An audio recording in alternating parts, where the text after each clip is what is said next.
Hello and welcome.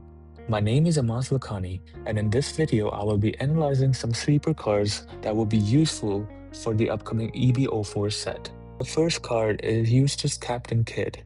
This Kidd card was completely misunderstood when it came out. At the time, purple decks almost never wanted to return Dawn, so his effect looked narrow and awkward. But EB04 changes that completely. Once purple decks start intentionally bouncing Dawn, Kidd turns that downside into pure value by immediately replacing it with active Dawn. On top of that, he's a blocker, which means you're getting defense and long-term resource generation in one card. That combination is exactly why this card moves from ignored super rare to legitimate engine piece. Next is Lilith, one of those cards that was always good on paper but had nowhere to go. Searching the top 5 for Egghead pieces is strong, but early Vega-Plum decks just weren't consistent enough to matter. EB04 fixes that problem.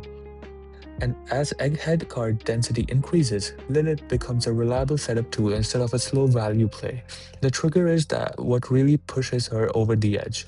Getting a free body plus card selection creates momentum that older yellow decks didn't have, turning Lilith into a real sweeper. Next is Zoe. This stage was completely ignored when it released, and honestly, that made no sense at the time.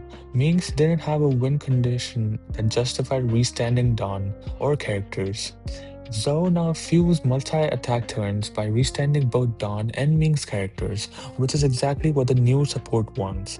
Once Mings become a restand-based archetype, this stage stops being optional and starts being mandatory. Next is Rosinante. This is a pure protection card, and those are always easy to overlook. When Donkuzo decks lacked strong engines, protecting them didn't feel worth the deck space. But EB04 introduces characters you actually need to keep alive. Rosinante lets you trade himself to save a rested engine, which is huge against removal-heavy decks. He doesn't win games on his own, but he enables everything else to function. That kind of card always spikes once an archetype becomes real. At release, Itomimizu looked borderline useless. It was Foxy locked on, ramp for a deck that didn't exist. OPO4 finally gives Foxy Pirates real payoff. Once that happens, repeatable Dawn acceleration becomes one of the most important effects on the deck. Itomimizu quietly enables faster access to big Foxy characters without costing cards. That shift turns a forgotten UC into a key consistency piece. Next is Gina, one of the strongest one-cost ramp cards Purple has ever had. It just came too early.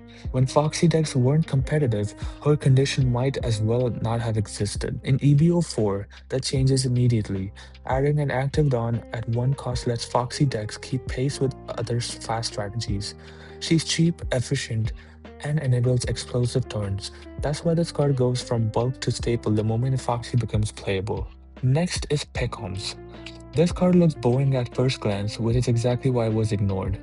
Protection effects don't feel exciting unless the deck needs to maintain a board. EBO for Minx absolutely do. Multi-attack and restand strategies collapse if your low-cost characters die to effects.